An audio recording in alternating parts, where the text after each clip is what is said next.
Good evening. My name is Gabriella Farrell, and I am a student project manager at the Clark Forum for Contemporary Issues at Dickinson College. When we held Clark Forum events in person and on campus, we took a moment to acknowledge that the land on which we gathered belonged to Indigenous peoples for centuries before European settlement. Currently, I'm inhabiting the ancestral land of the Lenape, the Susquehannock, the Conestoga, the Haudenosaunee, the Shawnee, the Erie, and later, the Indian children of the Carlisle Indian Industrial School. I encourage everyone watching this evening's program to take a moment after our presentation to acknowledge the tribes whose traditional land you currently inhabit. On behalf of Dickinson College, the Clark Forum, and the Departments of Italian and Italian Studies and History, I'm pleased to welcome you to tonight's event, Strongman, Propaganda, and Personality Cults, from Mussolini to the present. Mussolini, Hitler, Muammar Gaddafi, Augusto Pinochet, Francisco Franco. With the short list of names, you may already be imagining a certain type of individual, a specific type of strongman anchored in a larger authoritarian tradition. Although these men are from different parts of the world and moments in history, they all use a similar set of tools to stay in power, no matter the cost to citizens or democracy. To some, these types of authoritarians may seem like an issue of the past. However, it has been well observed that authoritarianism is a contemporary threat on the rise. Many contemporary leaders such as Vladimir Putin, Rodrigo Duterte, Narendra Modi, and even President Donald Trump have exhibited authoritarian tendencies and have used the same playbook as historical authoritarians. It is important to look back at how authoritarianism has taken hold throughout history in order to take stock of modern-day threats to democracy. I remember sitting in class January 20th, 2017, watching the inauguration of President Trump as a senior in high school. My political science teacher encouraged us to eat lunch in the classroom to observe this historic moment. As Trump took the oath of office, everyone was silent. The energy in the room became somber and heavy. At the time, I only understood the basics of authoritarianism and certainly did not see it as a threat to the United States. However, since we all had been following Trump's presidential campaign, his rhetoric, his retweets of neo-Nazi propaganda, my class felt a sense of dread that day. Almost 4 years later, in 2020, Trump declared the election of President Biden fraudulent. After gaining a better understanding of authoritarianism in my classes, I, like perhaps many of you, anxiously watched for an attempted coup on January 6th. I was and still am confused and alarmed by that moment and everything that led up to it. For this reason, I'm excited to have Ruth Ben-Ghiat here with us today to help us better understand how authoritarians rise to power, stay in power, and how they can be opposed. Ruth Ben-Ghiat is a historian, educator, and commentator on fascism, authoritarian leaders, and propaganda. Professor of History and Italian Studies at New York University, she is author or editor of 7 books and many essays, including her newest book, Strongmen, From Mussolini to the Present, which examines the authoritarian playbook, including corruption, violence, propaganda, and virility that such leaders have used for a century. Her insight into the authoritarian playbook has made her an expert source for television, radio, podcasts, and online events around the globe. Additionally, she has contributed many op-eds in media outlets, including CNN, The New Yorker, and The Washington Post. Ben-Ghiat's work has been supported by Fulbright, Guggenheim, and other fellowships, and she is also a member of the Institute for Advanced Study and the winner of the 2019 Edinburgh Geta Prize for Best Book on Italian Culture for Italian Fascism's Empire Cinema. There will be a question and answer session immediately following the program, so please type your questions into the live chat next to this YouTube video at any time during the event. We now welcome Ruth Ben-Ghiat to begin her presentation. Thank you so much. It's a beautiful introduction. And thank you to Mark Aldrich and everybody at Dickinson College and the departments that sponsored me and the Clark Forum. I'm very pleased to be speaking today. And ours is the age of the strongmen. By this term, I refer to a subset of authoritarian leaders who damage or destroy democracy and also use masculinity as a tool of political legitimacy. And such rulers now govern some of the most important and populous countries in the world, India, Turkey, Brazil, Russia, and elsewhere. So I wrote this book. I put aside an academic book on prisoners of war to write this book For two reasons. First, I felt it was time to look back over 100 years of authoritarianism and see how it had evolved. So it's not really a work of comparative politics where I'm trying to say that Trump is like Mussolini, but it's an attempt to see how this kind of system has evolved so that you could see what has changed and what has stayed the same. And we'll get into this for the subject of propaganda. But it's also a time of expanding authoritarianism. The latest Freedom House report says that over 60% of the world's population live now under some form of illiberal rule. And that's partly why it's a period of intense revisionism about history. And from Putin in Russia, that he makes mention of the Nazi-Soviet pact illegal, to the t-shirts you can buy on Amazon that the global right favors, including Proud Boys in our country, that say Pinochet did nothing wrong, denying his killings and torture. And when we Google, when we Google leaders like Mussolini today or Hitler, if you do a casual, image search, it's their own images that often come up on the search engine. It's their own propaganda. So we see the leader in the crowd, the way that they wanted themselves to be seen. We don't really see what happens to why those cheering crowds were there, or what happened to them if they didn't want to show up. So I wanted to kind of to pull back the curtain in a way and look at new eyes at these commonplaces about authoritarianism, like Mussolini made the trains run on time, or it's an efficient system. And the project was also made more urgent by the arrival of Trump on the scene. So I'm definitely was writing it as an American. I had already been doing a huge amount of op-eds on Trump and covering the 2016 election for CNN. And it was me as an American trying to figure out what we were going through, and also how to place it in history. And I'm not an expert on American history. I'm an expert on global authoritarian history. And I think, so I looked at it with that lens, and not the lens of American history. So it's the first book that actually puts Trump in historical context. It came out in November.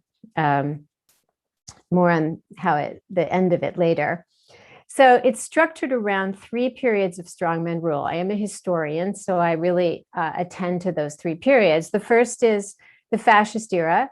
The second is the age of military coups. And the third is what I call the new authoritarian age, which starts at the end of the Cold War. And so in the book, these periods are respected in every chapter.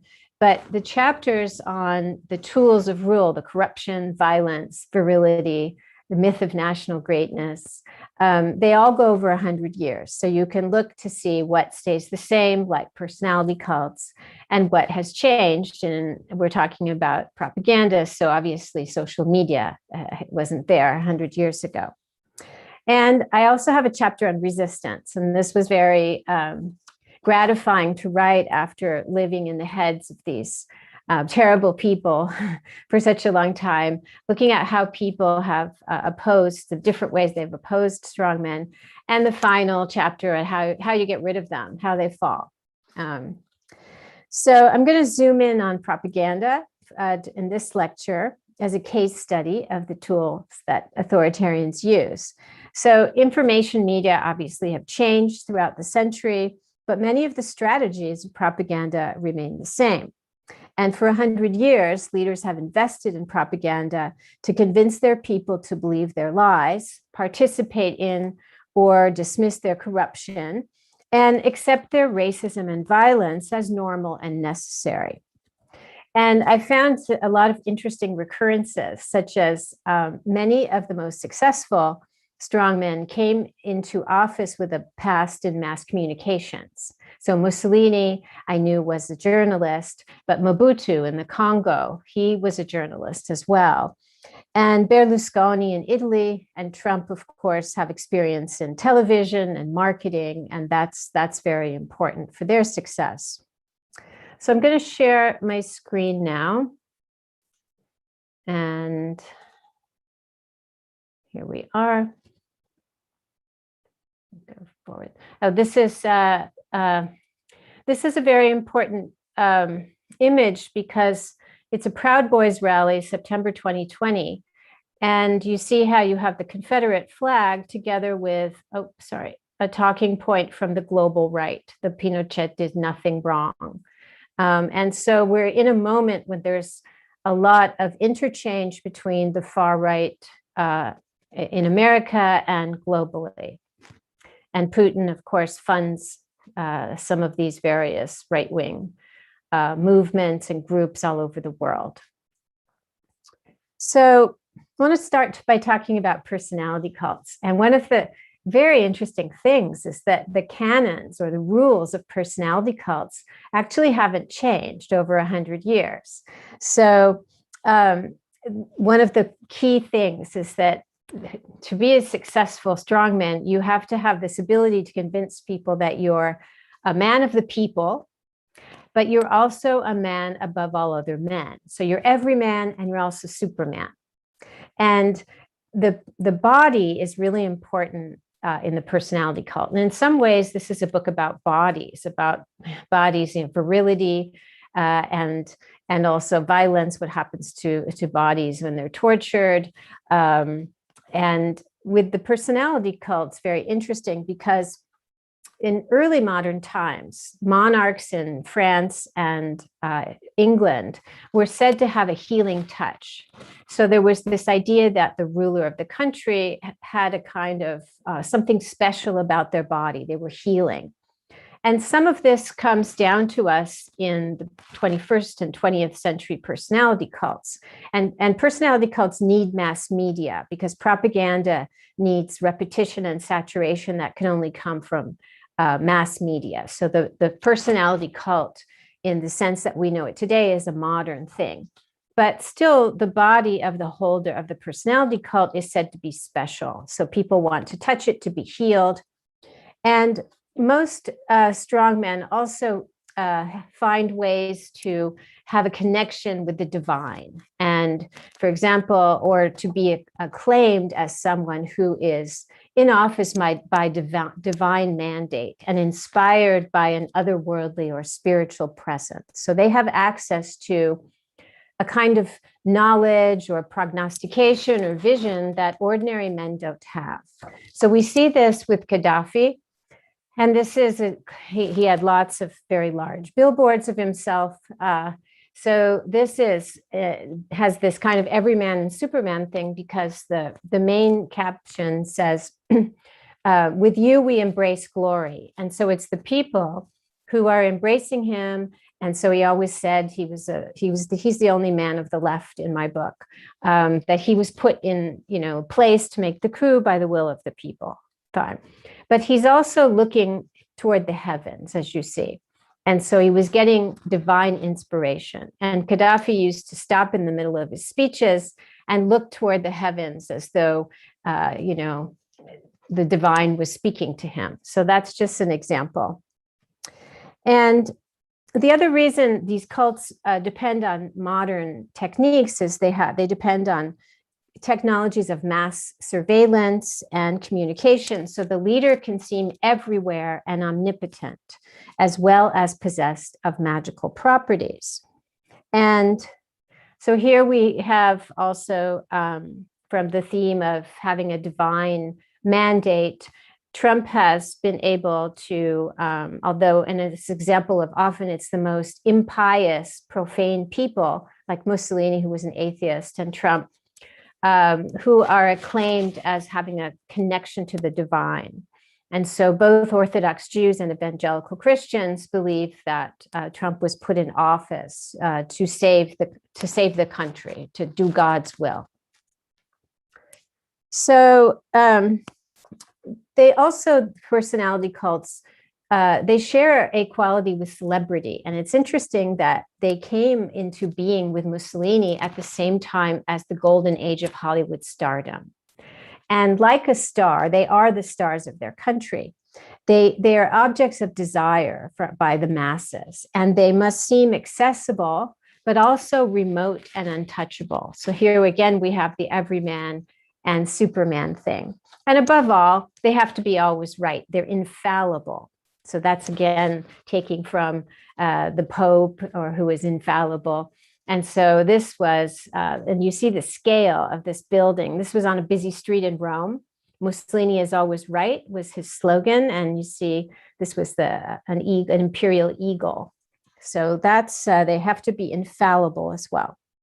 Now, at its core, propaganda is a set of communication strategies designed to sow confusion and uncertainty, discourage critical thinking, and persuade people that reality is what the leader says it is. And over a century, the strategies have often stayed the same, even though information has changed, from Mussolini's use of newsreels to Trump's use of Twitter before he was banned. Authoritarians, it's very important that they have direct communication channels with their people, unmediated. It's their voice reaching the people directly. And that way they can pose as authentic interpreters of the popular will. And in authoritarianism, the leader-follower bond is very, very important. And one way they do that is rallies, but it's also them speaking directly, whether it's, again, through Twitter, which Bolsonaro also uses, or other social media, or radio, and we'll get to that. And the communication codes and celebrity cultures of each era of media, so you had film, and then you had television, and now digital storytelling, are very important in the way that the leader presents himself directly to the people. So here we have Modi. Modi Instagrams his life. And it's interesting that each of the leaders has his favorite social media platform. And Modi's is definitely Instagram, just like Trump's was Twitter. And Modi has been very savvy. He's invested a lot of resources in marketing himself and telling his story through digital technology, social media.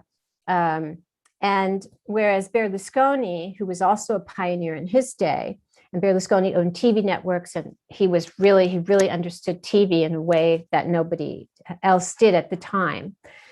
He used satellite television so he could appear simultaneously at rallies all over Italy. Modi makes a hologram of himself. He's been doing this since around 2014. He appears also in the diaspora, huge Indian diaspora all over the world. He appears as a hologram. So he's among the most advanced strongmen in terms of his skill at using social media and using the latest technologies. But whatever the medium they use through a century, a paradoxical truth is always there. It holds. The more skilled the leader is at this mediatized politics, the more his admirers see him as authentic and feel a personal connection with him, which is an interesting paradox. I also want to mention that propaganda might seem to be all about noise, right? These leaders are in your face 24/7. They need adulation. You can't escape them. But silence and absence are also really important in propaganda, because strongmen disappear people like Pinochet, and they put people away, they kill people, but they also disappear knowledge that conflicts with their ideologies and goals. So there's a whole counter history of things that are not allowed to appear anymore. All the silences in the news. Pinochet closed down philosophy departments because he thought they were laboratories of leftism. Orban in Hungary has banned gender studies. And Trump tried to sanction anybody who talked about anti-racism at work or school.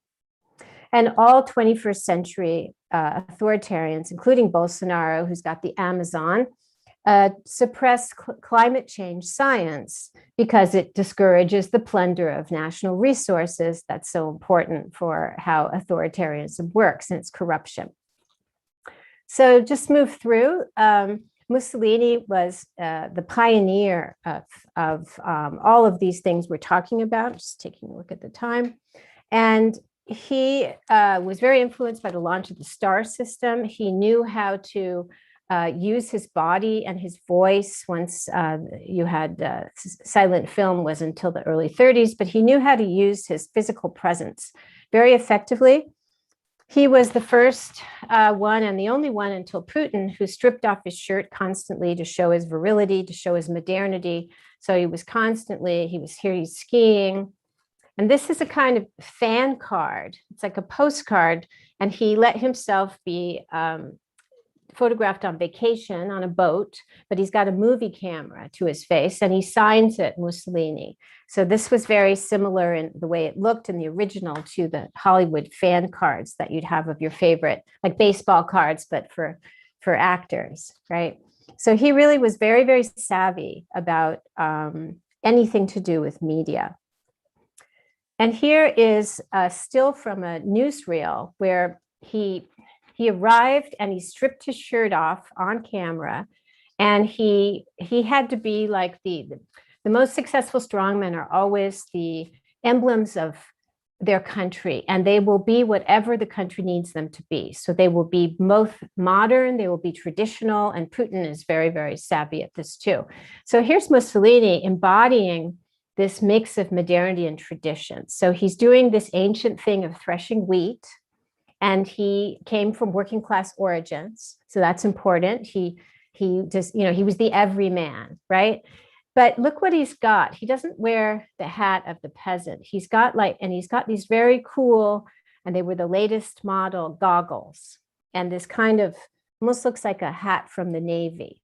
So he's modern and yet he's traditional. And above all, he's showing his muscles and his body. And nobody had done this before. So this was very shocking to people and very stimulating to people. So again, it's he and Putin are the bookmarks of this. Nobody else really does this kind of thing. So Hitler, for example, always remained fully clothed, even when he was shoveling soil to mark the beginning of the Autobahn construction. He never took his clothes off on camera.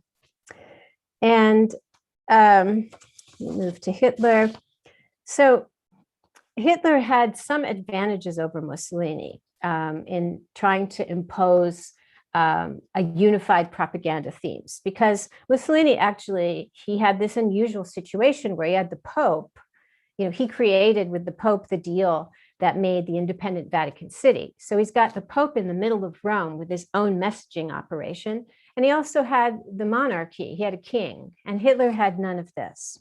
Hitler also had Goebbels, Joseph Goebbels, who was quite extremely skilled at propaganda and studied advertising, in particular American advertising. So a lot of Nazi slogans drew on his research into advertising. So he knew that triadic slogans, where you have three things like one people, one Reich, one Führer, were very popular, and people like to repeat them.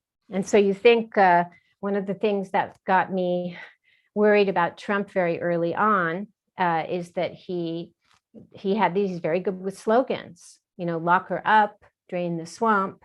And he knew that people like to come to rallies and chant these slogans. And so this goes back 100 years.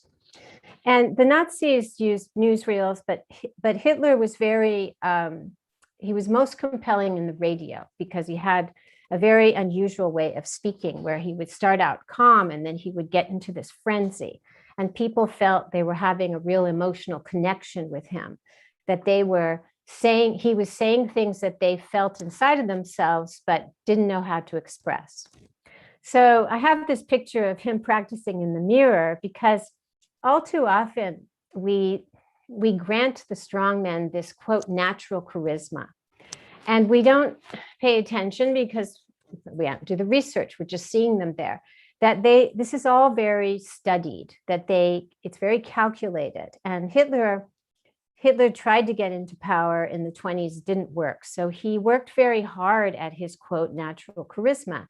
He took voice lessons, he took acting lessons, he even took hypnotism lessons, and he practices gestures in the mirror. So the same with Trump. He's extremely very attentive to optics. And the White House photographer who has photographed everybody from Ronald Reagan, who was an actor, forward, said that nobody was so attentive, even every micro inch of his cuff link. Trump was by far the most careful about how he was photographed.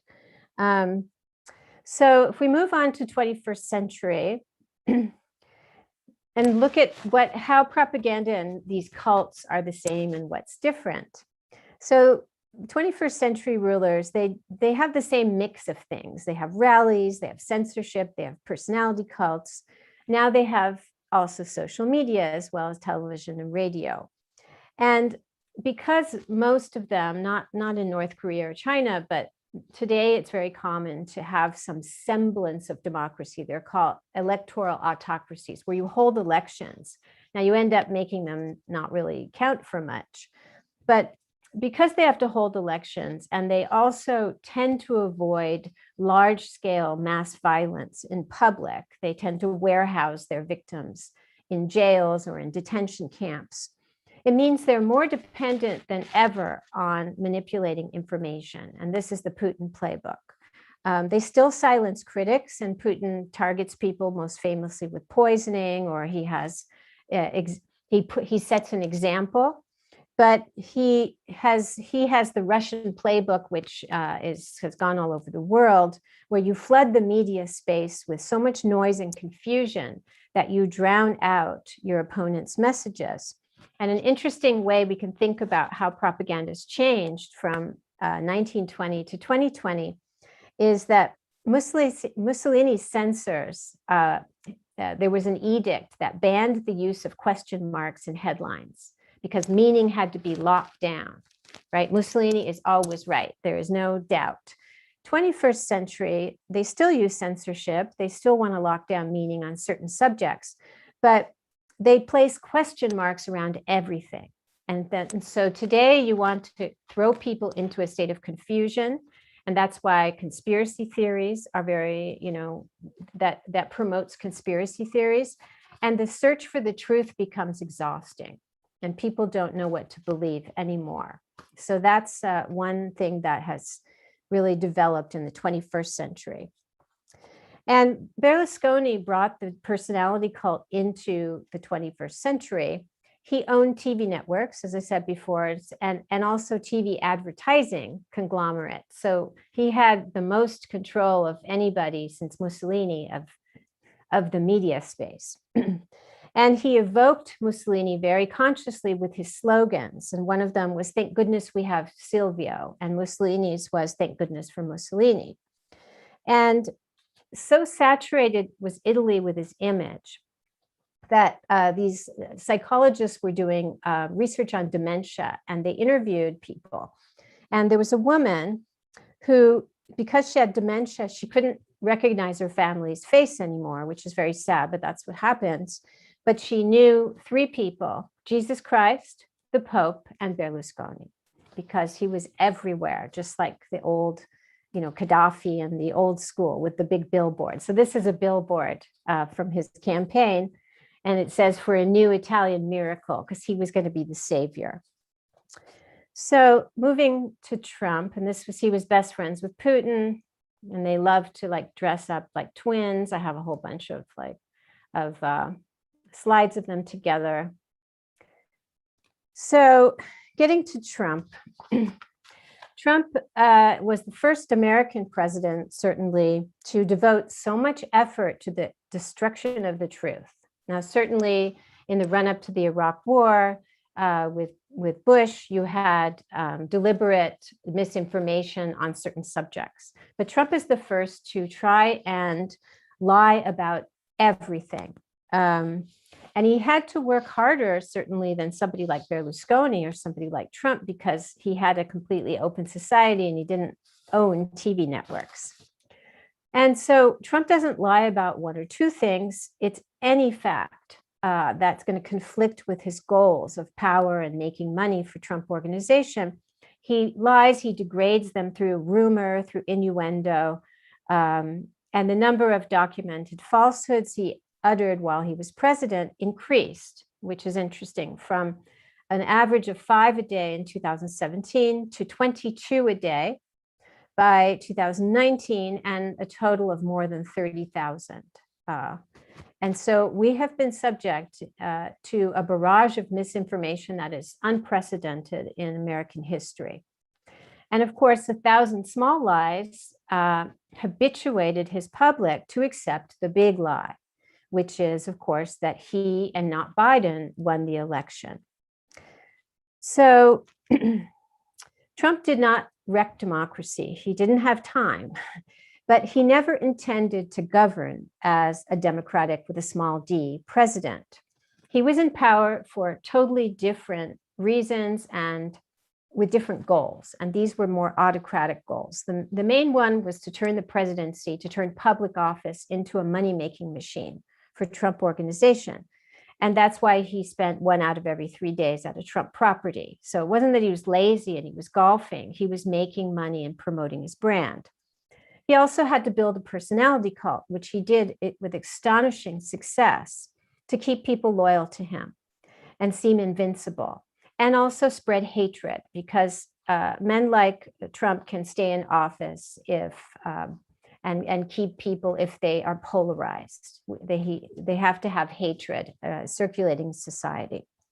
So I'm just going to conclude by looking at what he did after he lost the election and how it fits into this propaganda model.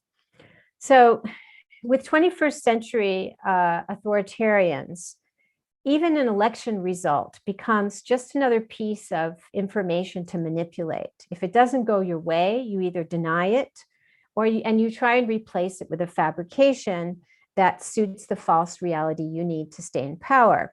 So what Trump was doing was trying to relitigate, as you well know, the election. He was trying to pressure state, like the Georgia Secretary of State, to find the votes, to kind of retrofit this narrative. He wanted to retrofit the facts into his propaganda narrative that he actually won.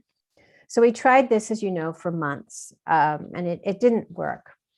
Then he decides to call on his most loyal supporters. And this is where his personality cult and 4 years of being indoctrinated by him is very important for what happened on January 6th. And I was reminded as a historian of fascism so much of early fascism when the leader calls his faithful to him. And of course, many of his followers, and he signaled to them from the beginning, like I said in the introduction, he started retweeting neo-Nazi memes very early. So here's one person who was part of the Capitol assault was wearing a Camp Auschwitz t-shirt, just to make the link clear. And I want to stress that since we're talking about personality cults, for followers, the stage of the leader in distress, if he's going down, makes them very volatile, because some of people, the leader becomes their whole arbiter of reality, and they feel lost without him. So they can become very volatile and dangerous, actually. And our country is exceptional in that we have people with private arsenals, the gun problem. That's the real American exceptionalism, where people have military grade weapons. And this is important in January 6th. So Trump's propaganda was to depict him as the victim. And this is important for all strongman propaganda, that they have to be the victims. And so he had to be saved. So Stop the Steal and trying to disrupt the certification of the Electoral College votes was a rescue operation by these faithful of their leader. And so the authoritarian, all of his rallies and all of his propaganda, making him their invincible leader, prepared for this moment. So they were trying to liberate him, and because he'd been robbed of something rightfully his. So it's very important that in the rally right before the assault, which was at the center of the issue of whether he incited violence at the impeachment trial, that he told them that he loved them, because most people were focused, rightfully so, on the incitement of violence because of what happened, where people were killed. But it's very important for understanding personality cult that what he said to them there was that he loved them, that they were special, and their journey was just beginning. And he said this at the rally, and he also said it in the video he released after the violence was unfolding, when people were trying to get him to call off his followers, and he waited several hours because he didn't really want them to stop. But he kept telling them he loved them. And this is part of the incitement. And we can't understand personality cults and propaganda if we don't pay attention to this emotional bond that has to be renewed. And this was the big moment. So the telling them he loved them is part of the incitement. It inspires them to fight for him. And at the rally, thus, it's very important that the film was shown, which ended with his giant face on the screen. And this freaked me out because I've seen so many fascists. I wrote a book on film propaganda, and sometimes they end with either Mussolini's face or the surrogate actor who's playing a Mussolini type figure that fills the screen.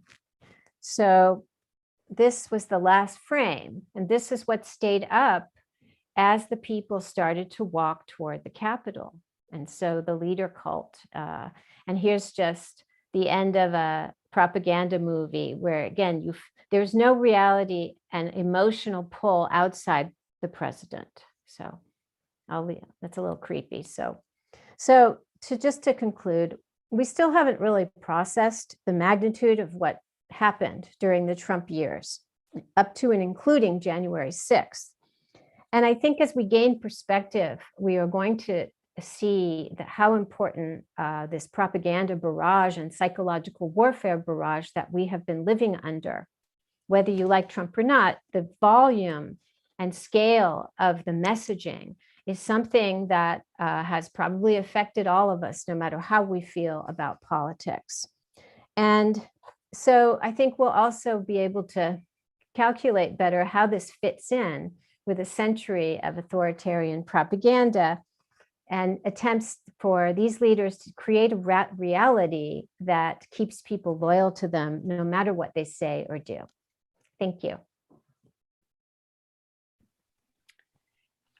Thank you so much, Dr. Ben-Ghiat, for that insightful and really interesting presentation. That was just so interesting to me as an international studies major. So I really enjoyed it, and I'm sure all of our audience members did as well. So as promised, we're going to start our question and answer session, and we'll try to take as many questions as we have time for. And just remember that you can ask these questions in the chat section of this YouTube live video.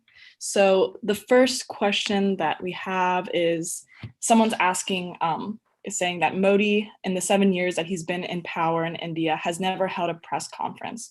Why do you think he continues to attract so much media attention and such a large following? Yeah, it's interesting that he hasn't held a press conference. And some press conferences can be a double-edged thing for leaders, because it means you can game it by only calling on certain media outlets, but then the media will be covering that you're not calling on opposition media outlets.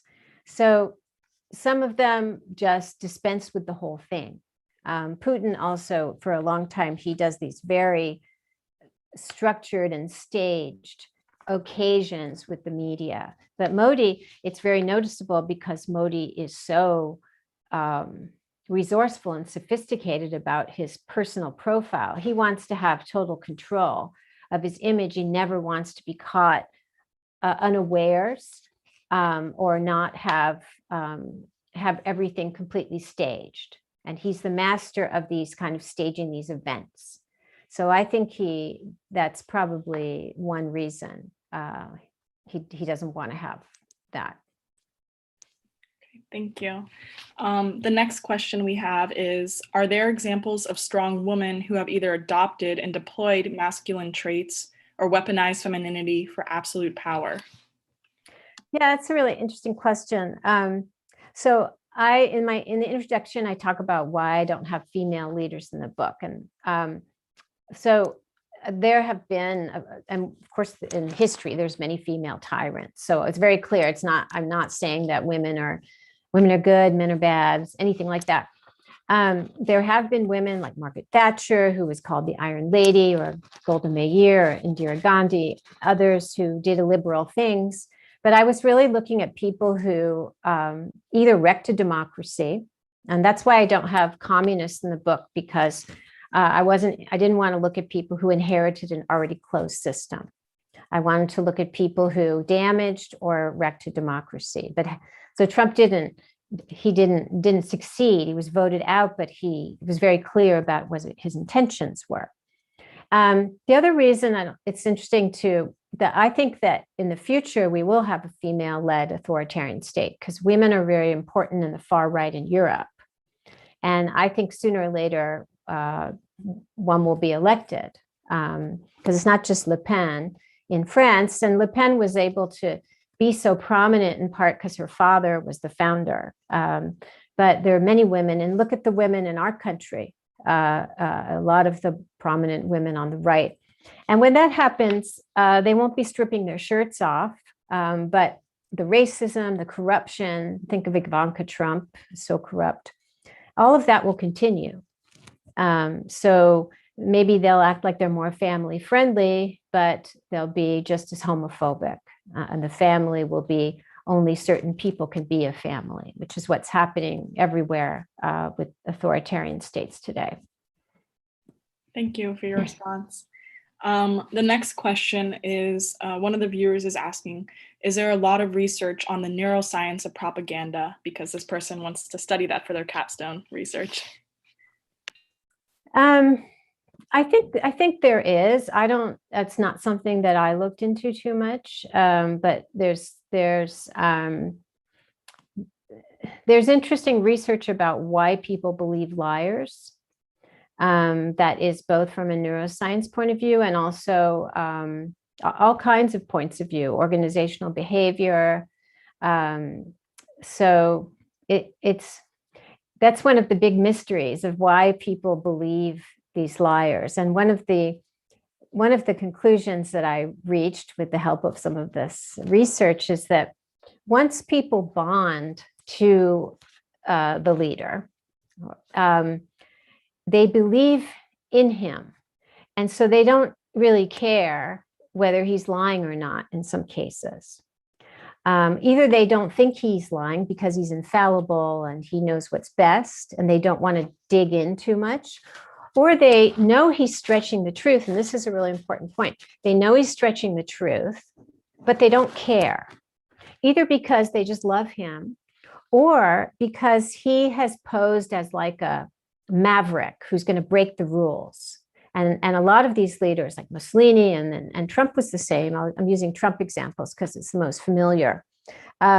He posed as somebody who was going to shake everything up and kind of thumb his nose to the establishment. And so some people, there were quotes of people say, yeah, I know he's kind of lying, but I like it. So that's why the big question of like, why are they Teflon? Nothing sticks to them. It's something to do with this. Thank you. That's really interesting. Yeah. The next person is asking, how much influence do you think Mussolini had on Hitler or vice versa? And they're specifically thinking about the persecution of Jewish people in Italy. Yeah, I'm glad you asked that. So there are very good reasons that Hitler gets all the focus. But one of the things that I wanted to show in the book is that, Mussolini got into power 10 years before Hitler. And Mussolini actually was Hitler's mentor, in the sense that Hitler was obsessed with Mussolini because he was very frustrated. His putsch hadn't worked in the 1920s and he had to go to jail. And Mussolini was his idol. He even had a bust of Mussolini on his desk. And the other Nazis ridiculed him. They didn't like that he had this bust of this Italian guy. And Mussolini never even answered him because he thought he was a loser, because nobody wanted to buy Mein Kampf. So then, of course, the tables, turn slowly. And when Hitler comes into power, he's instantly, he does things very fast and he immediately persecutes the Jews. So one of the questions is, was Mussolini just copying Hitler when he started persecuting the Jews? And he waited 16 years to do that.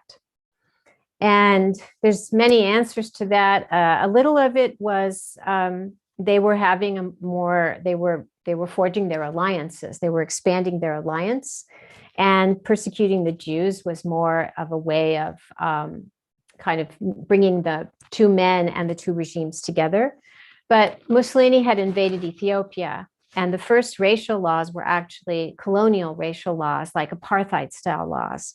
And in fact, there was a big packet of racial laws. And because people never cared about what went on in the colonies, and I'm including historians for many, many decades, and Black lives didn't matter, nobody studied these other racial laws. And people only studied the anti-Semitic laws. But in fact, the Jewish law, anti-Jewish laws of 1938 come in the middle of a packet of anti-racial laws that were for the colonies of 1937 and 1939. So this is where we have to shift our paradigm for seeing these things, because, and in that case, he was not copying Hitler, because Hitler was very clear. Hitler was going to go east. Hitler never wanted to go into Africa. It was Mussolini who went into Africa and into Ethiopia. They were already in Eritrea, Somalia, Libya. But that was part of the prompt for the anti-Jewish laws, was wanting to have a racially segregated state. Okay, thank you. The next viewer is asking if you think social media is a better tool for authoritarians or a better tool against authoritarians. It's kind of both, which you probably know. That's why you asked that question like that. It is both, right? Because social media, so propaganda works. There's certain like principles for propaganda, and one is repetition. One is saturation of a media space. Now, today, where you don't have as many old-fashioned dictatorships where there's no opposition media, it's harder to get that saturation where it's all totally coordinated, right? Mussolini's always right. You hear it in school, you hear it at work. It's a little harder to get that. But social media circulates so fast. And then, propaganda is also about repeating a message with small variations. And that's what social media is built to do, right? Think about all the memes also, all that now we have so many visual and other ways of communicating because of social media.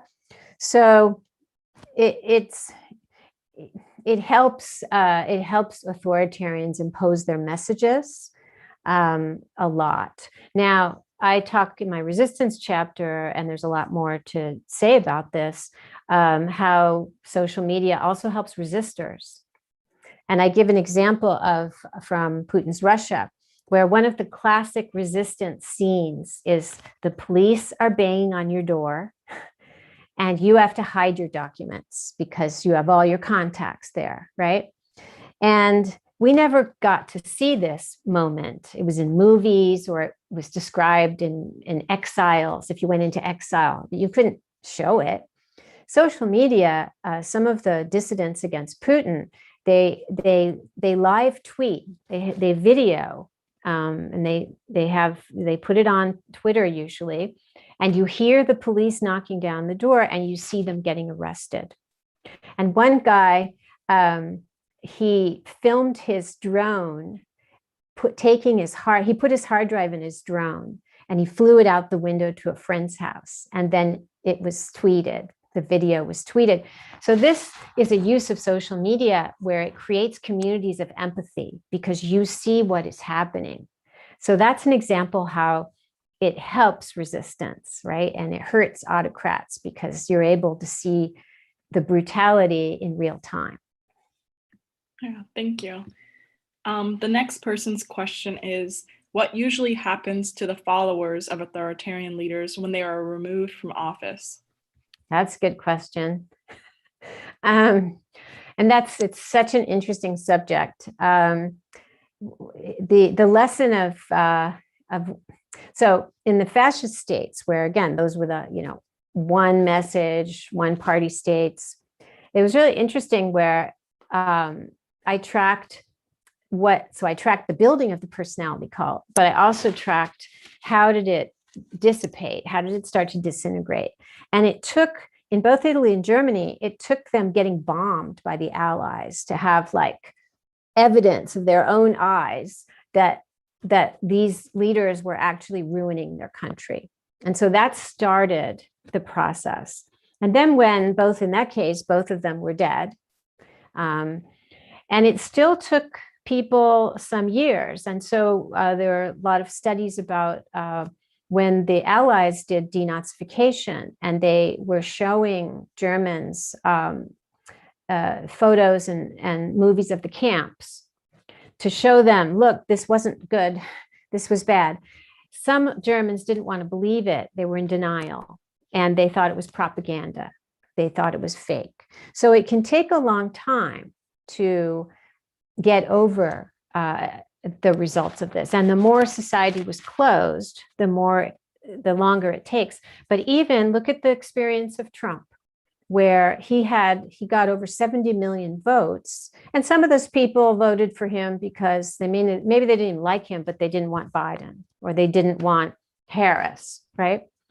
But some of them are still true believers, even though he mishandled, the pandemic and all the things we know, even after January 6th. So it can take a long time, and especially when the leader is still around. That's important. And Trump is actually, I don't know what he's going to do, but it was very interesting that he sent the Republican National Committee a cease and desist letter because he doesn't want he wants his followers to send him money directly. So he's still trying to keep a very personal connection with them. He doesn't really want the Republican Party to be in the way. So those are things that encourage people to keep believing. Thank you. I think this next question is sort of related to that. And I had the same question as well, but this person is asking, is Trump fading now that he is out of power? And kind of along with that, I was wondering, what is the impact of his Twitter being banned on that process of fading or not fading? So I guess what's happening now here. Yeah, the Twitter ban was really interesting, and how I from 2018 or so, I wrote an op-ed for the Washington Post about you should not be retweeting Trump. You shouldn't be amplifying. But his abrupt removal really kind of changed things. It cut off his main, feeding source, both for him and his followers. So yeah, it's been very interesting where he has been laying low. I don't think we've seen the last of him. A lot of his family are going to run for office, and he's still, January 6th didn't hurt him the way some people thought. In fact, the GOP had a perfect out. They had a perfect excuse to turn their back on him and go in a slightly more moderate direction, because look what happened. And all fingers pointed to him.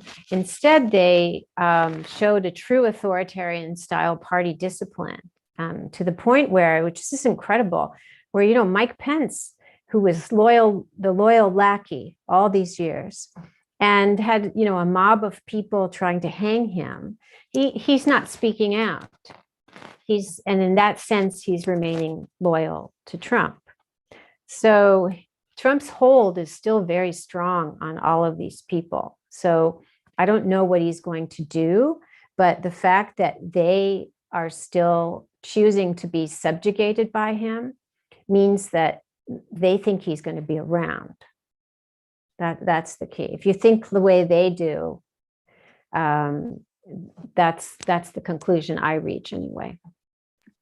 Okay, thank you. The next viewer is asking, how is masculinity still used purposefully as both a cultural and political tool today? And also, doesn't it also stimulate the activists and feminists' reaction? Not sure. Do you understand the question? Yeah, I think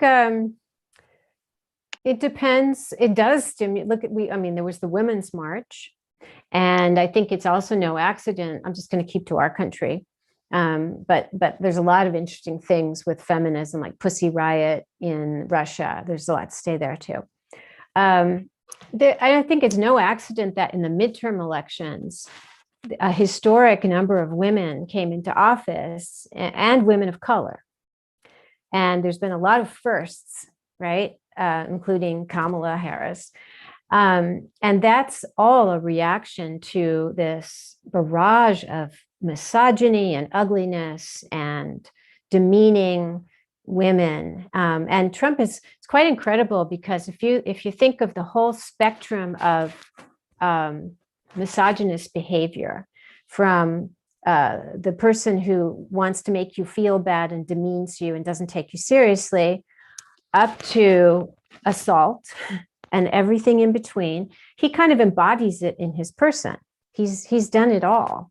And we had that for 4 years. And it's been very interesting to see how the models of femininity, the kind of what some people will call Barbie, like the Kaylee, everybody had to have the hair a certain way, and Ivanka, the kind of plastic look. And that when he left and Biden came in, we have a return to something more normal and also diverse, like diverse ways of being a woman in public, which was not allowed during Trumpism.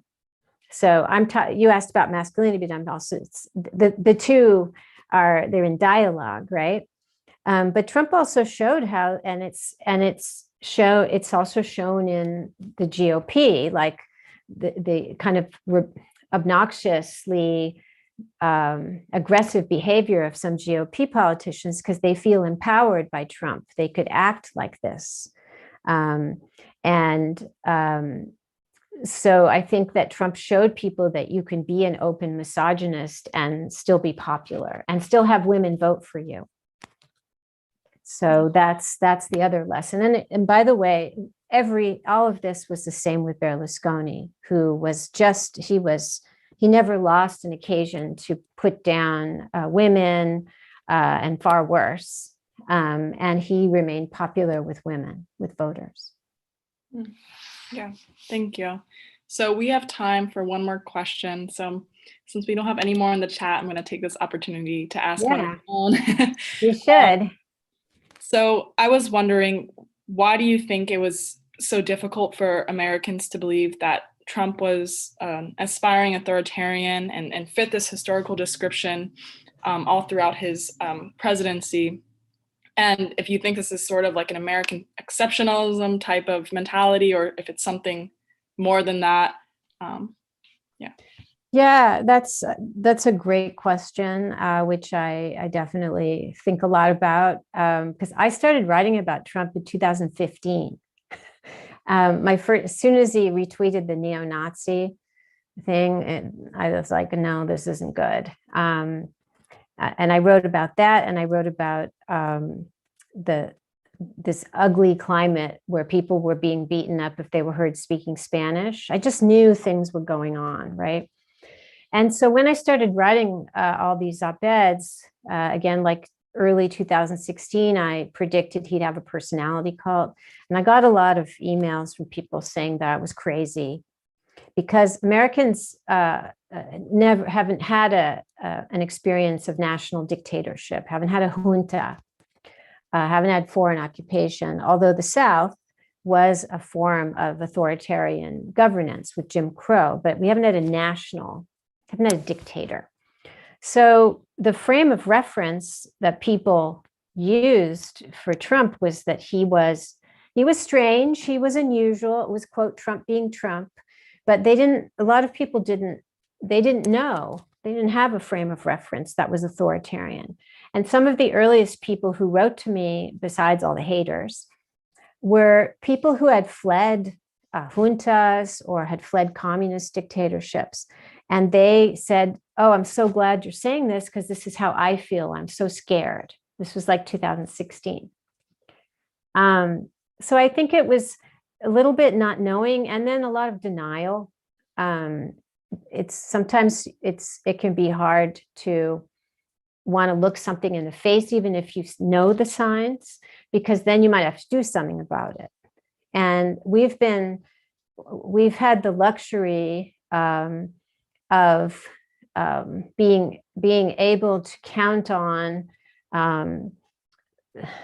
the democracy continuing, a very flawed democracy and a very recent democracy. Like it's from the Voting Rights Acts of the 60s is when democracy starts. But that's still, for younger people, that's still recent. I mean, that's still a while away. So they're used to this. And I think that people didn't know what to make of Trump. And to say it's authoritarian is something strange and foreign. Yeah, thank you. Well, that's all we have for tonight. Thank you for all your answers and to the answer to my question. And also thank you to everyone who submitted questions. They were so great. They were great. Thank you.